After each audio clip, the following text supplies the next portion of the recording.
Bora. Ih, já o desafio lulístico. Perna hoje com Renan Santos, um dos presidenciáveis. E esse é o início da nossa série Os Presidenciáveis. Então todos os candidatos serão convidados para vir fazer um treino, uma entrevista e poder falar sobre suas propostas e ideias para que esse Brasil seja melhor a cada dia que nós estejamos aqui. Nós temos duas áreas muito ruins no Brasil, mas eu acho que hoje a principal é a segurança. Sim. O que você tem de proposta para nós brasileiros na área de segurança? É muita coisa. E essa foi a área que eu acabei ficando mais conhecido no início da pré-campanha. Porque era, em resumo, um tema que a gente nunca abordou como país, como os outros deveriam, como os outros abordam, e a gente nunca deu atenção para a ideia de que o Estado não consegue resolver um inimigo interno que existe, que são as facções. O Brasil nunca enfrentou as facções de verdade. Então a ideia, no início a gente falou, vamos trazer para cá, foi uma coisa que eu conversei muito com o Aldo, a ideia do direito penal do inimigo. Então tem um direito especial para quem está numa condição especial. Então um membro de uma facção, por exemplo, ele perde a presunção de inocência. Que é assim, se você aborda alguém na rua, ou a pessoa tem um processo normal, por exemplo, a pessoa bateu um carro, está sendo, sei lá... Bebeu. Tem uma investigação, ela tem a presunção de inocência. Sim. Se uma pessoa, ao longo de uma investigação, é descoberta que ela é membro da facção, quando ela é abordada, ela crime inafiançável, ela não tem progressão de pena, o Estado é muito mais veloz na hora de pegar ela, ela não dispõe de certas prerrogativas básicas que um bandido comum, que não é membro de uma facção, tem. Isso permite que o Estado seja muito mais eficaz na destruição da facção criminosa. E hoje isso não acontece. Hoje um membro de uma facção, por exemplo, é pego e é como se ele fosse um preso comum, ou um membro, ou uma pessoa comum que cometeu um delito, um crime. Então a separação que a gente faz, através da lógica do direito penal do inimigo, ela permite uma velocidade e uma eficácia do Estado similar ao que certos estados têm quando vão combater organizações terroristas. Por exemplo, os Estados Unidos, quando detecta que alguém é da Al-Qaeda, sabe? Sim, claro. E essa é a primeira coisa. A segunda é o entendimento de que mesmo com isso, não é o suficiente. E por que não é o suficiente? Porque as facções, elas já tomaram... Vou botar aqui em percentual, vamos botar... Tem 40 milhões de pessoas que vivem 25% geralmente.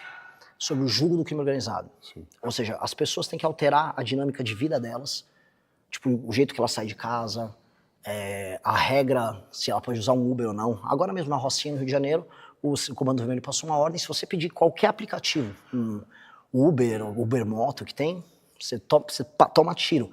Aí deram uma surra de paulada no morador numa favela lá no Rio agora, porque ele não obedeceu isso. Ele acabou pegando um Uber, ele achou que o Uber ele já estava fora da área do Comando Vermelho.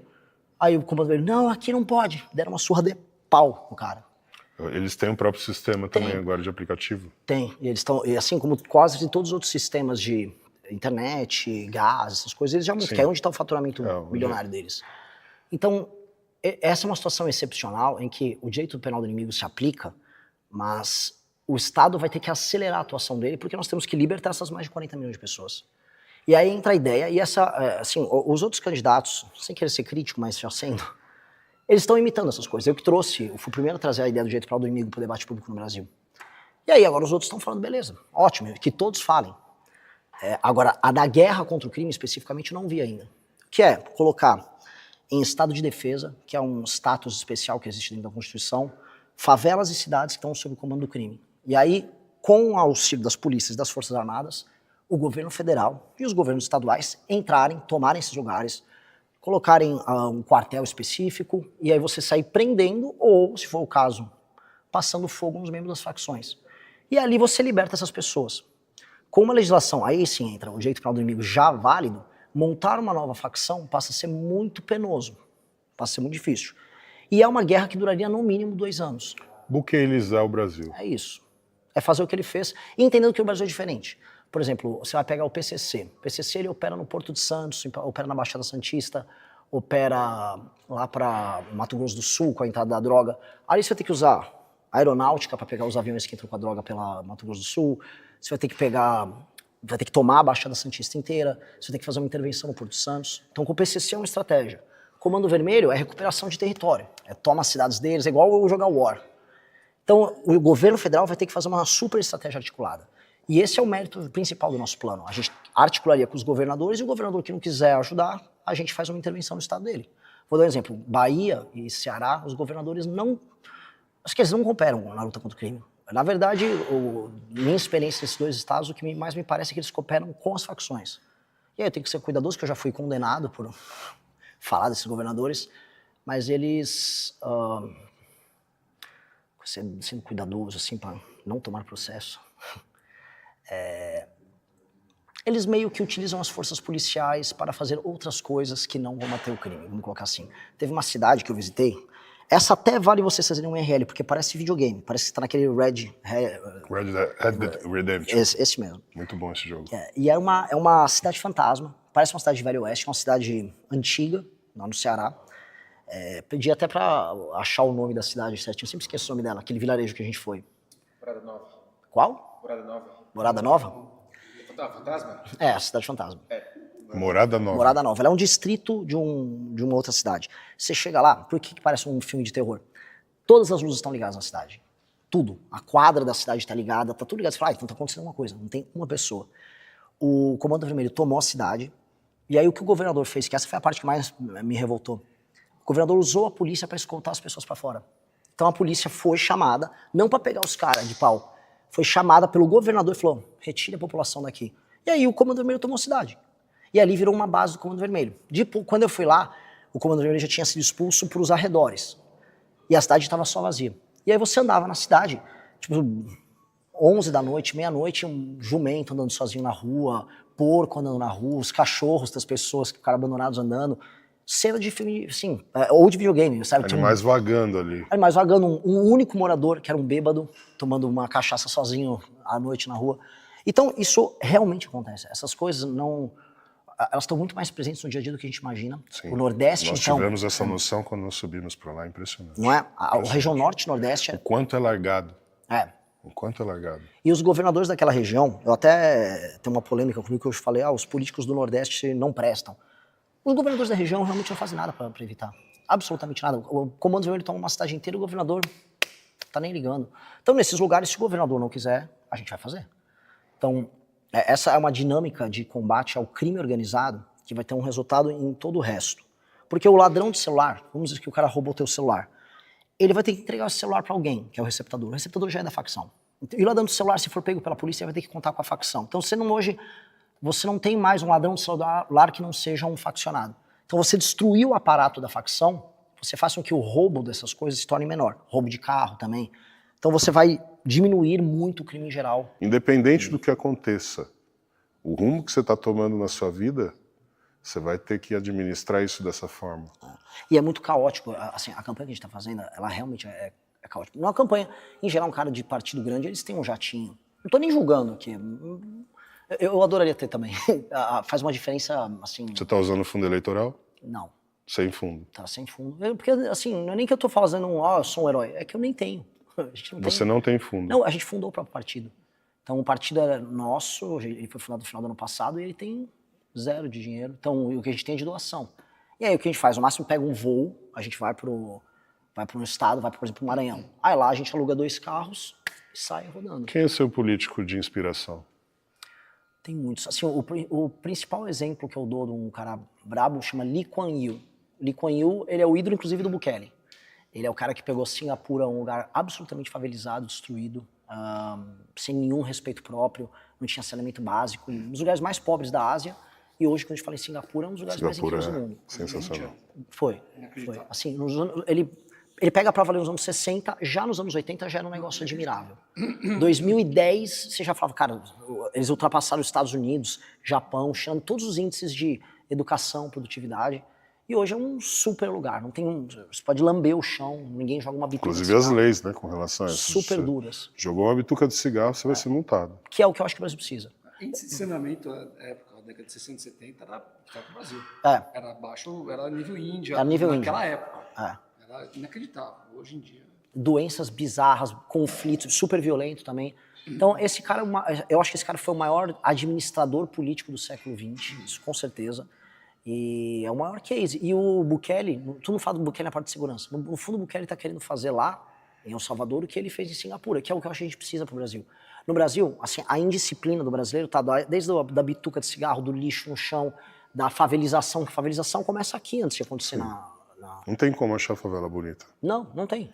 Mas existe uma romantização em cima da favela. Demais. Esse é um dos temas centrais nossos, como desfavelizar o E Brasil. não é um ódio à favela, é simplesmente aquela questão, não gostaríamos que tivesse favela, nós gostaríamos que todo mundo tivesse uma infraestrutura mínima ali para estar vivendo. Então não é nada contra a favela, mas em si um sistema que coloca as pessoas na favela. E o único partido que tem um projeto objetivo, um orçamento, tudo para acabar com as favelas no Brasil. Esse é o nosso. A gente tem um projeto de 900 bilhões de reais, você consegue em 10 anos não ter mais nenhuma favela. Só que o desafio, aí entra uma coisa que a gente estava conversando no começo e que você conhece mais do que eu. É sobre a disciplina da própria população. Então, eu vou falar coisas que as pessoas no início vão discordar, mas que foi feito em Singapura. Por exemplo, se o cara pichou alguma coisa, ele tem que ser preso por muitos anos e tem que ser crime inafiançável. Se o cara joga lixo na rua, pega o saco de lixo dele e taca, igual eu vi acontecer no Maranhão. Maranhão, cenas que eu vi, tinha uma favela chamada Coroadinho, o cara chegava com um saco, com o cachorro morto dentro do saco. Ele pegava o cachorro de estimação dele, ele jogava assim no meio da rua. Um cara desses, ele tem que ser preso. E esse é o tipo de punição. Porque em Singapura é assim, vai tomar uma restrição de liberdade pro cara gerar primeiro o fator medo. Sabe o que a gente tá falando? Às vezes pra você começar a fazer exercício... Só respeita que você tem medo. Exato. Do medo, aí ele começa a criar um hábito. Do hábito você cria uma cultura. E isso é uma geração de disciplina. E eu acho que para a gente desfavelizar, eu tô falando de desfavelização mental do brasileiro, a gente vai precisar fazer isso. E a gente vai precisar de muito apoio, porque toda a lógica brasileira é uma lógica sobre relaxo, sobre esculhambação. E a gente tem que quebrar isso. Eu sou a favor de pena de morte. O problema é que tem que alterar a Constituição. E não é só alterar, porque dá para alterar a Constituição hoje, ela é cláusula pétrea, tem que fazer uma outra Constituição. Então, só que dá para você colocar penas que se tornam na prática uma prisão perpétua, sem necessariamente ser prisão perpétua. Maioridade penal. Eu sou a favor que não tenha maioridade penal. Seria o seguinte, crimes comuns, beleza, até 14 anos, a pessoa cometeu o crime comum, a partir de 14 ela vai presa igual um adulto. Agora, se um menino de 11 anos estupra e mata uma senhora de idade, como tem casos que acontecem, ele tem que ser punido igual um adulto. Se ele teve força para cometer aquele crime, ele tem que ser punido igual um adulto. E assim, Estados Unidos tem julgamentos especiais para jovens psicopáticos que cometem crimes assim. Crimes hediondos não tem maioridade penal. Porque só jogar para 16, você só diminuiu um pouco o campo do problema. Você diminuiu a janela em 2 anos. Só que ainda haverá o problema. Vamos puxar agora a janela para esses meninos de 14. Que é o que vai acontecer. Mas é óbvio, só vai acontecer a cooptação antes. Então, joga para 14, porque antes disso o menino já começa a não ter muita força física, não é a mesma coisa. Não tem nem a cabeça para o cometimento do crime. Agora, há os casos excepcionais. Vamos falar agora de um assunto que eu acho que é o outro tema dos mais importantes. Então, a gente falou um pouco de segurança pública e agora vamos falar um pouco de saúde. Quais são as suas propostas com relação à melhoria de condição do SUS? O que você pode fazer para que o dinheiro realmente chegue aonde tem que chegar e, principalmente, com relação aos funcionários? Né? Como que você faz para poder cobrar mais desses funcionários? Muitos médicos nós sabemos que batem o ponto e vão embora, muitos funcionários ausentes, e um serviço que tecnicamente era para ser bom se torna péssimo. Posso sentar aqui? Pode, claro. É por causa das respostas longas, eu já reparei. Fico de pé, ele mesmo falou, o batimento sobe, você não consegue falar direito. A gente tem uma das propostas mais legais, que é a do SUS, inclusive é similar ao que o Albuquerque está fazendo em El Salvador. Ele estabeleceu uma coisa que a gente não tem, que é prontuário único. Você imagina que você tem o seu prontuário, você foi no médico, foi fazer um exame, cada empresa de saúde que você vai ter um histórico de prontuário seu. E no SUS, uma UPA vai ter um, uma policlínica vai ter um. Você não tem o prontuário. Tipo assim, você tem um arquivo, Júlio Balestrin, com tudo, todas as suas passagens, todas as suas doenças, consultas, acidentes, tudo que você teve. Qual a ideia? Criar um prontuário único, que é uma demanda que o SUS todo reclama em todo o país, e você tem a inteligência artificial, hoje, colocada, e o tal do machine learning, que vai poder antecipar, por exemplo, esse cara tá hipertenso, ele tem histórico de diabetes na família, ele tá obeso, come mal, cara, esse cara vai ter diabetes nos próximos anos. Então vamos mandar um agente de saúde de maneira preventiva na casa dele, para ir conversar, para estabelecer uma dieta, para colocar exercícios físicos, para fazer um acompanhamento e fazer isso através de um aplicativo, que é um aplicativo geral. El Salvador trouxe esse aplicativo, fez em parceria com o Google, tá tipo, revolucionando. Você consegue, por exemplo, você citou o negócio dos médicos. O médico, às vezes, ele dá um migué, todo mundo sabe. Tem médico que ele trabalha num convênio, tem um consultório e cumpre um horário dentro do Bate SUS. o ponto ali no SUS e vai trabalhar no consultório dele. O horário dele, que pertence ao SUS, vai ficar permanentemente disponível para o SUS. Então, se você é uma pessoa que mora em Guarulhos e não tem um médico para te atender naquele instante, mas você vai no aplicativo, vai ter um médico eventualmente em Caxias do Sul ou em Cuiabá apto a te atender. Ele tem que te atender por teleatendimento na hora.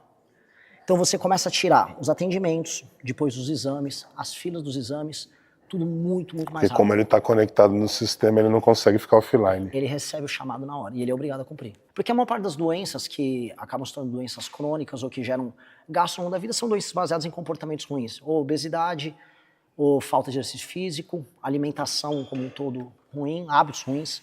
Então, se você tem uma política preventiva para uma pessoa que vai criar ou um tipo de doença no coração, ou diabetes, hipertensão e doenças correlatas, imagina você fazer com uma pessoa com 30, 40 anos o trabalho preventivo já, para não desenvolver isso, para o governo não precisar ficar gastando com remédio para diabetes ou por uma cirurgia que é cara que vai fazer.